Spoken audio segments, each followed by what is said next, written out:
அண்ணாமலை சொன்னது அப்போ புரியல, இப்போ புரியுது. தமிழகத்தில் கள்ளுக்கடைகள் திறக்கப்படுமா? தமிழ்நாட்டையே உலுக்கிய விசச்சாராய விவகாரம். கடந்த ஆண்டு மரக்காணத்தில் கள்ளச்சாராயம் குடித்த 20 பேருக்கு மேல் பாதிக்கப்பட்டனர். மறுபடியும் தற்போது கள்ளக்குறிச்சியில் விசச்சாராயம் குடித்து 50 பேருக்கு மேல் உயிரிழந்து உள்ளனர். முதலில் 10 பேர் பாதிக்கப்பட்டு 5 பேர் பலியாகினர் என தகவல் வெளியானது.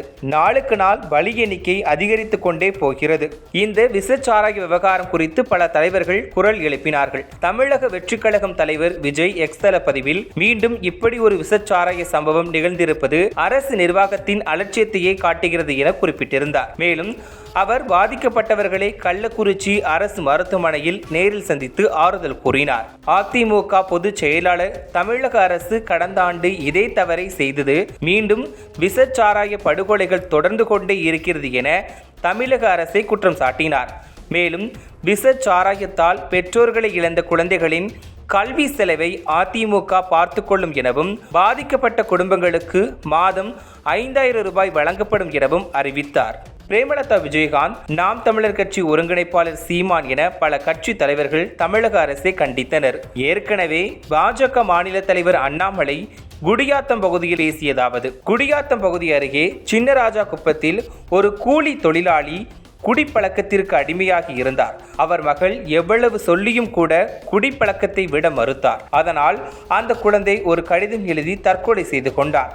அந்த கடிதத்தில், என் தந்தை குடிப்பழக்கத்தை கைவிட வேண்டும், என் குடும்பம் எப்போது மகிழ்ச்சியாக இருக்கிறதோ அப்போதுதான் என் ஆத்மா சாந்தி அடையும் என அக்கடிதத்தில் எழுதியிருந்தார். இந்த சின்னராஜா குப்பத்தின் அருகே அந்த 16 வயது சிறுமி இறந்து போனது மனவேதனை அளிக்கிறது. சின்னராஜா குப்பம் பகுதியில் 16 வயது சிறுமி, அவங்க பேர் நான் சொல்ல விரும்புறீங்க ஐயா, அன்பு சகோதரி. அவங்க அப்பா கூலி தொழிலாளி. எவ்வளவு சொல்லியும் கூட அவருடைய தந்தை மதுவுக்கு அடிமையாகி மது குடிப்பதை நிறுத்தல. அப்படிங்கறக்காக இந்த 16 வயது சகோதரி தற்கொலை செய்து கொண்டு ஒரு கடிதம் எழுதி வைக்கிறான் குடியாத்தத்துல. என்னுடைய தந்தை குடிப்பழக்கத்தை கைவிட வேண்டும், என்னுடைய குடும்பம் எப்பொழுது மகிழ்ச்சியாக இருக்கிறதோ அப்பொழுதுதான் என்னுடைய ஆத்மா சாந்தி அடையும் என்பதை எழுதிவிட்டு உங்க குடியாத்தத்துல இதே தொகுதியில் இருக்கக்கூடிய சின்னராஜா குப்பத்துல 16 வயது அந்த சிறுமி தற்கொலை பண்ணிக்கிட்டாங்க ஐயா. இது தமிழ்நாடு 70 ஆண்டுகள்ல எப்படி மாறி இருக்கின்றதற்கு ஒரு உதாரணம். ஒரு பக்கம் காமராஜர் ஐயாவுடைய பாலம் பெருமையாக நிற்குது. குடியாத்தத்துக்கு யார் வந்தாலும் அந்த பாலத்தை பார்த்தா தெரியும். இன்னொரு பக்கம் குடியாத்தத்தினுடைய சின்னராஜா குப்பம் தலை குனிந்து நின்று கொண்டிருக்கிறது.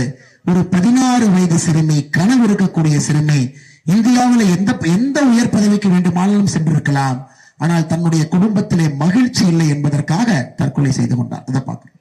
70 ஆண்டுகளில் எவ்வளவு மாற்றம் நிகழ்ந்திருக்கிறது என்பதை புரிந்து கொள்ள வேண்டும். இதுவே ஊழல் செய்யும் அரசியல்வாதிகளிடம் கேட்டால் மக்கள் தானே வாங்கி குடிக்கிறார்கள், அதற்கு நாங்கள் என்ன செய்ய முடியும் என்பார்கள். பாஜக ஆட்சிக்கு வந்தால் 3 ஆண்டுகளில் பூரண மதுவிலக்கு அமலாகும். முதல் ஆண்டு 3 1 பங்கு மதுக்கடைகள் மூடப்படும். 2ஆம் ஆண்டு 3 2 பங்கு டாஸ்மாக் கடைகளை மூடுவோம். 3ஆம் ஆண்டு முழுவதுமாக மதுக்கடைகள் மூடிவிடுவோம். அதற்கு பதிலாக கள்ளுக்கடைகளை திறப்போம் என்று அவர் பேசியிருந்தார்.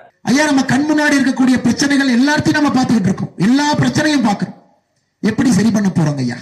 எப்படி சரி பண்ண போறோங்க ஐயா? குடிப்பழக்கத்திலிருந்து எப்படி தமிழகத்தை வெளியே கொண்டு வர போகின்றோம்? குடும்ப ஆட்சியிலிருந்து தமிழகத்தை எப்படி வெளியே கொண்டு வர போகின்றோம்? ஊழல் என்கின்ற வார்த்தையிலிருந்து எப்படி கொண்டு வர போறோம்?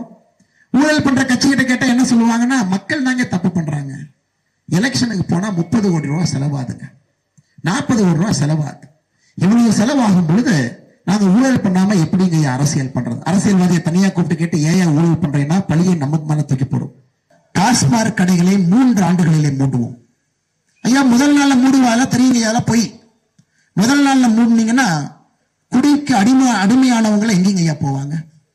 அவங்க ரோட்டுக்கு வந்து பிரச்சனை பண்ணுவாங்க. அதனால் டாஸ்மாக் நீங்கள் மூட வேண்டும் என்றால் மறுவாழ்வு மையத்தை ஆரம்பித்து தான் மூட முடியுங்க ஐயா. அதுக்கு ஒரு பெரிய ப்ராசஸ் இருக்கு. மறுவாழ்வு மையத்தை ஆரம்பிக்கணும். முதல்ல 3 1 பங்கு கடையை மூடணும், 2 பங்கு கடை இருக்கணும். 2வது வருஷம் 3 2 பங்கு கடையை மூடணும். 3வது வருஷத்துல 3 பங்கு கடையை மூடணும். மறுவாழ்வு மையத்துல கொஞ்சம் கொஞ்சமா அடிக்ஷன் சென்டருக்கு போய்கிட்டே இருக்கணும். அதே நேரத்துல கள்ளுக்கடைகளை திறப்போம். ஏன்னா இது ஒரு ஜனநாயக நாடு. ஜனநாயக நாடு. விவசாய பெருமக்களுக்கு எங்களை பொறுத்தவரை ஒரு பனைமரம் உங்கள்கிட்ட இருக்கிறாங்க ஐயா, 167 பொருள் ஒரு பனைமரத்திலிருந்து எடுக்கலாம். ஒரு பனைமரத்திலே 167 பொருள். ஒரு குழந்தை வளர்ந்து உங்களை நல்லா பார்த்துக்கிறாங்களோ இல்லையோ, ஒரு குடும்பத்திலே 10 பனைமரம் இருந்தால் அது உங்களை பார்த்துக் கொள்ளும் என்கின்ற திட்டம் எங்கிட்ட இருக்கு. கள்ளுக்கடைகள் வேணுங்கிறவங்க போங்க, குடிங்க, அரசுக்கு வருமானம் வரட்டும். எரிசாராயத்தை குடிப்பதை விட இயற்கையிலிருந்து வரக்கூடிய கல்லை குடிங்கன்னு சொல்றேன். சமீபத்திலே கல் இறக்குவோர் சங்கம் என்கிட்ட வந்தாங்க. நான் சொன்னேன், அண்ணே இந்த கல் இறக்குவோர்லாம் பேசாதீங்க, நீங்க கல்லை இறக்குங்க, நான் வந்து குடிக்கிறேன். தமிழகத்திற்கு தெளிவாக சொல்லுவோம், மரத்திலிருந்து தான் வருது. நாங்கள் ஆட்சிக்கு வந்தால் அதை கொண்டு வர போகின்றோம். 3 ஆண்டுகளில் டாஸ்மார்க்கை மூட போகின்றோம். முதல் ஆண்டிலே 3 பங்கு.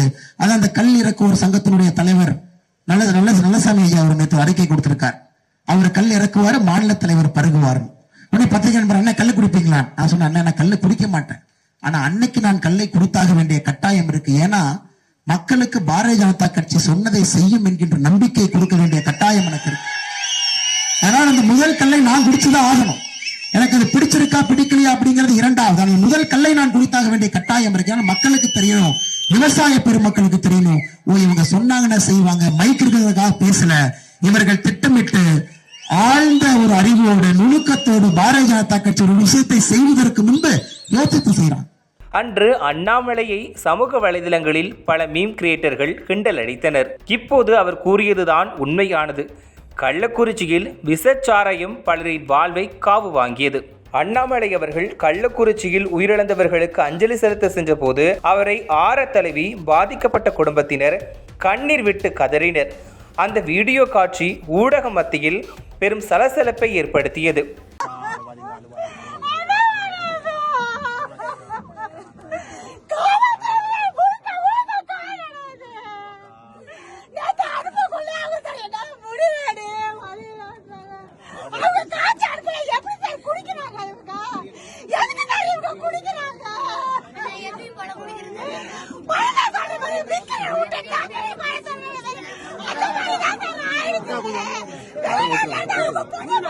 இதனையடுத்து அண்ணாமலை அவர்கள் விஷச்சாராயத்தால் உயிரிழந்தவர்களின் குடும்பங்களுக்கு தலா 1 லட்சம் ரூபாய் வழங்கினார்.